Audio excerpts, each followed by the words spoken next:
Hey there, First Alert meteorologist Wes Wyatt back in the Weather Center tonight. Looks like I'll be up late tonight. We got some football on WBRC. Had a lot of great football on today. Hey, here's a look at the current temperatures. A nice cool night, catching a few breaks in the clouds. Fingers crossed that we'll see some breaks in the clouds for the eclipse that happens tomorrow night. The wet weather has ended. Notice the showers have kind of lifted northward, where we saw a few of those scattered about early on. I am watching what's going on south of us. You know, we brought you that first alert. Let me update you on what's happening here. You can see we have some rain already pushing northward towards the Gulf Coast, and the clouds will be thickening up into the day tomorrow. We'll be watching showers lifting from south to north. We're keeping an eye on this system here. It's just a tropical disturbance at this point, but there is a chance this could organize into a tropical depression. And look at the track. If it even grows into a tropical storm, that would bring even more rain, perhaps a threat for storms into South Alabama. I'm thinking around here what this will do for us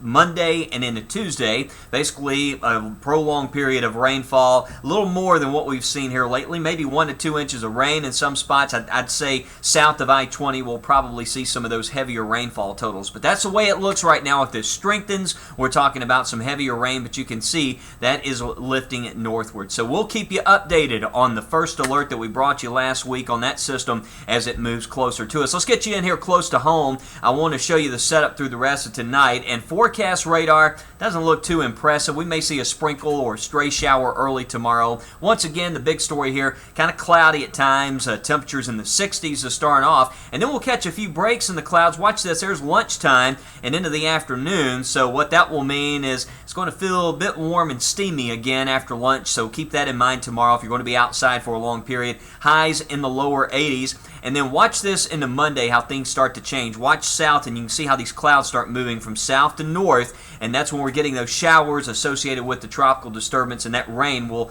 probably just increase in coverage late in the day on Monday and into Monday night. So we'll be fine-tuning this. As with all tropical systems, the forecast can change quickly, so keep a close watch on our hourly forecast with the WBRC weather app. Here's a look at things for tomorrow. And again, temperatures, I think, will be a little warmer in spots. We'll see some 80s on some thermometers later on in the day. And I tell you what, we got to see some clearing tomorrow night because I really want to check this out. Now, and we plan on bringing this to you. The last time this happened was in 1982.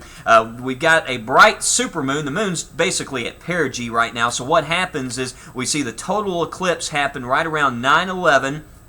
And that's when it begins and continues there through 1023. And often at times when this happens, the moon turns a very dark red. They call it a blood moon.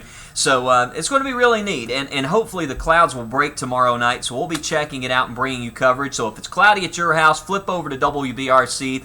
And hopefully we'll have it here on Red Mountain. So that's what we're watching for tomorrow night. Here's your 7-day forecast. And again, you can see this with your WBRC weather app. Notice Monday into Tuesday, that's our higher rain chance. And you see a little chance of rain on Wednesday and Thursday. But I tell you what, most areas will be dry. We'll see a lot of this rain across East Alabama. Overnight lows in the 60s. All right, that's the forecast right now. We'll have more coming up after the game, hopefully tonight on WBRC. So I hope you can join us right there. And, of course, you can watch our live stream on the WBRC weather app. I'm First Alert meteorologist Wes Wyatt. Have a great evening.